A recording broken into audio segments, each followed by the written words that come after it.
Assalamualaikum! Winter season here in Pakistan and we are also part of northern area. Dito sa amin sa Abbottabad ay madalang magkaroon ng snow but our neighbor city ay talaga namang bumabagyo na ng snow. Nakaraan pa nga kami nagpaplano na magpunta ng Natyagali pero dahil delikado ang mga daanan ay sinarado nila ito ng mga ilang araw. After a week na paghihintay ay ito na nga at for the second time ay magkaka-snow experience na ulit ako. Sa mga daanan nga ay may mga turistang naka-stop over at ine-enjoy ang paglalaro at ang pagpipicture with their families and friends. Agaw pansin nga sa amin ni Habi ang isang signboard ng hotel na ang pangalan ay Manila Cottage. Kaya naman sabi ko mag-stop over din kami at kumuha kami ng mga photos.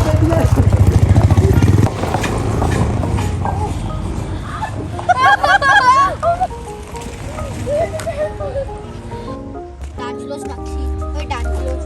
What it's called? Yeah. Grabe, so sweat so.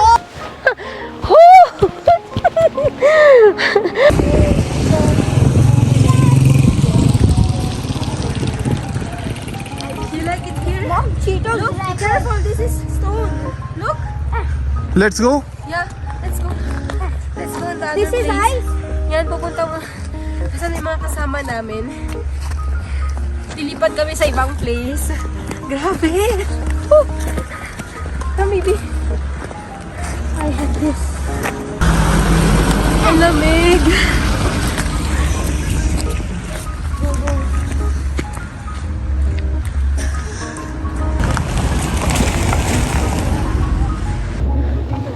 No, go inside.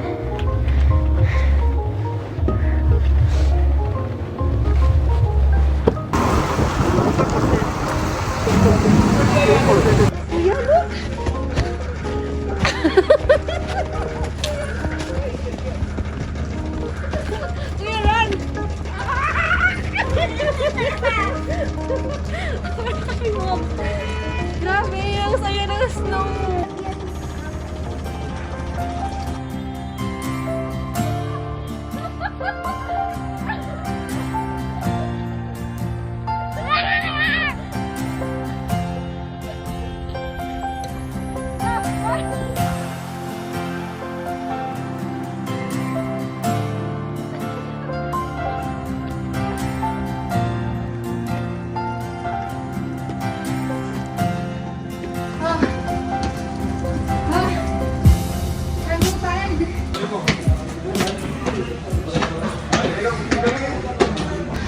Napagod kami ni Kuya magpatuhan ng snow sa baba.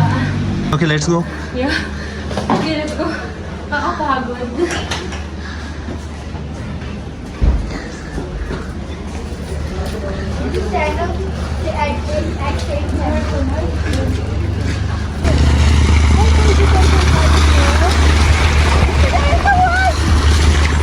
Go, go. Go.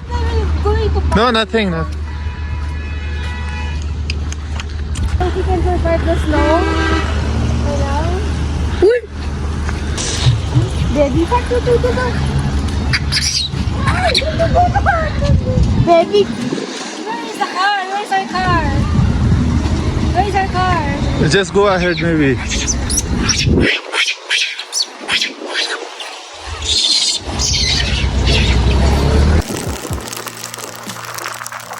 Ito yung isa sa mga pangarap ko eh.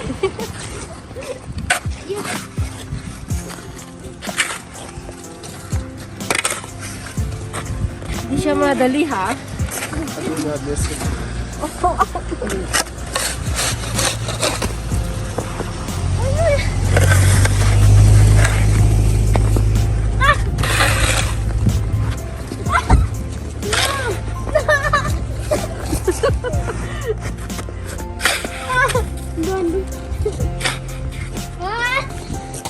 Okay.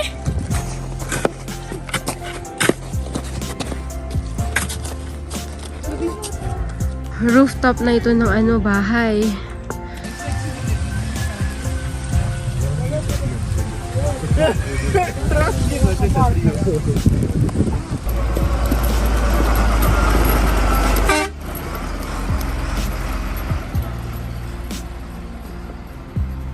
Andito kami ngayon kung saan last year din, pero medyo sa baba kami.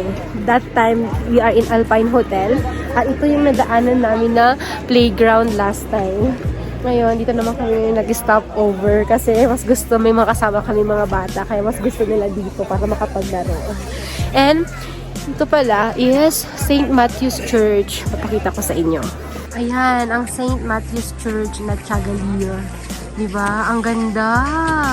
Nababalutan siya ng snow. Ayan.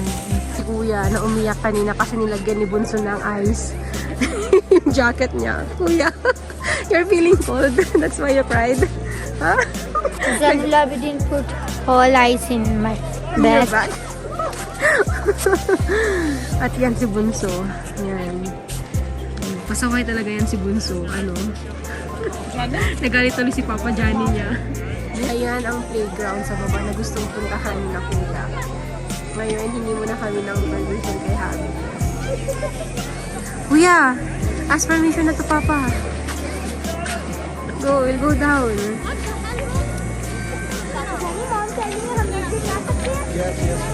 Yes. Okay, let's go. Come from here. Mom, come from Okay, okay. Mom, come here. Ayan, pupunta na kami ng baba. Iwan na namin si Habi. Today is Sunday, kaya naman maraming tao. Pero siguro iniisip pa ng iba sarado yung mga kalsada. Kaya wala pang, hindi pa siya ganun kumbaga sa expectation ko last year. Bababa nga kami sa may playground area at kailangan talagang magdahan-dahan dahil napakadulas ng daanan at wala pa namang makakapitan. Ang mga babies ko, hindi na nila ako kilala dahil excited na sila. Kung kanina nag-aalala pa sila kasi madulas daw, ngayon iniwan na ako. Nauna na sa akin ng mga bata sa baba. May mga ilang activities nga dito like zipline at snow tubing. Nung nakaraan na punta namin ni Habi dito ay hindi ko nga nasubukan ang maupo sa ganito kakapal na snow.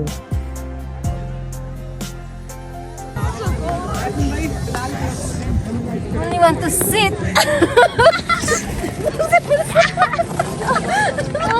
Grabe!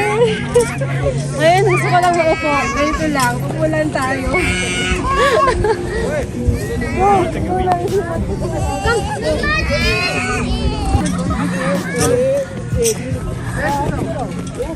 Yan, si Kuya. Ala!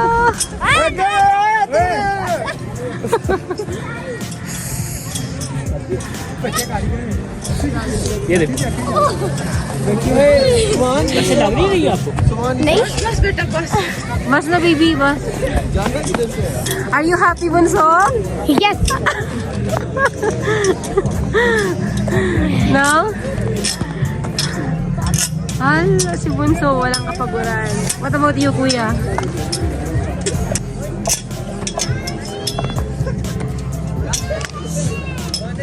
Pero takot ako.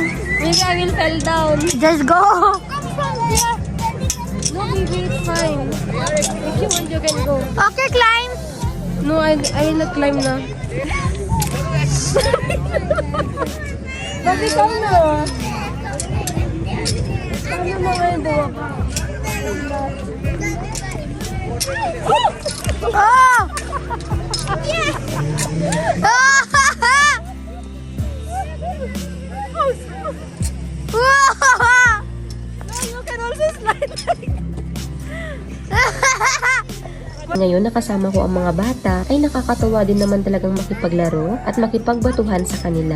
Mag-iingat nga lang dahil baka mamaya ay may kasama na palang totoong bato.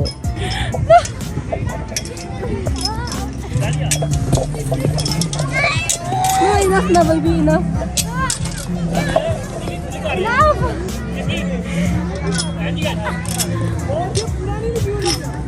Zara!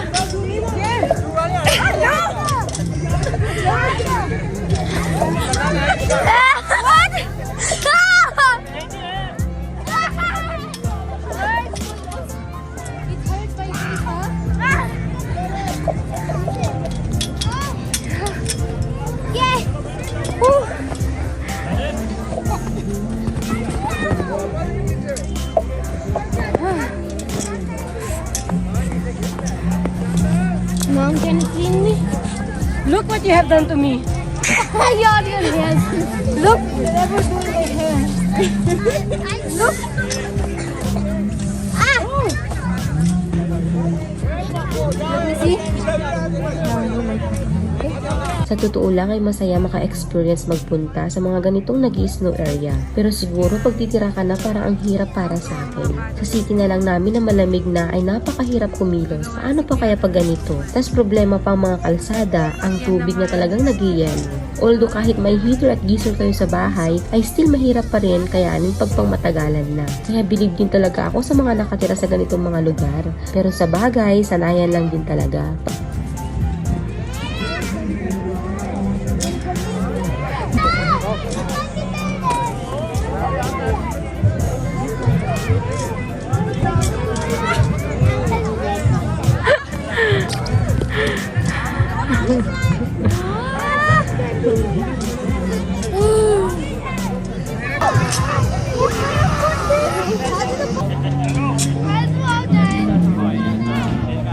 Tinatawag na kami.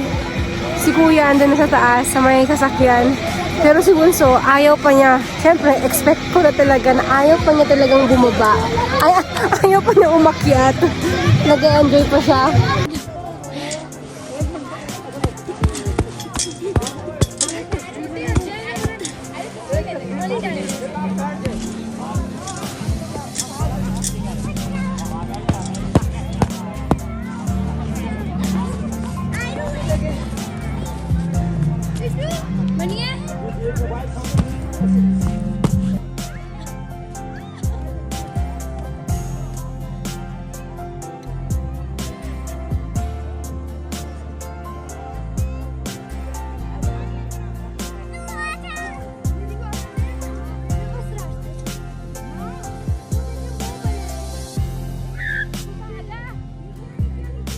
Now, pakyat na kami. Nagsawa na rin si Bunso.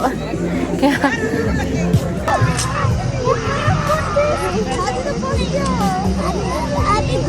Kuya!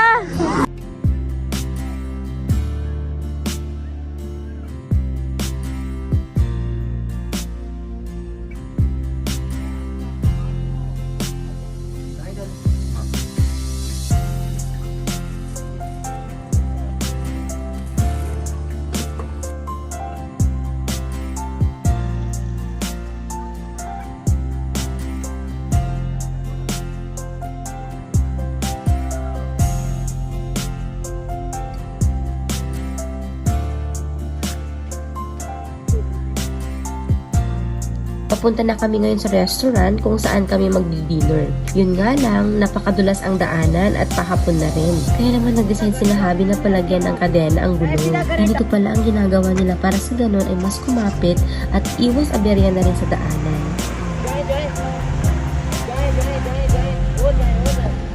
थोड़ा सा और आगे तो बस आप टायर को इतना फुल काटें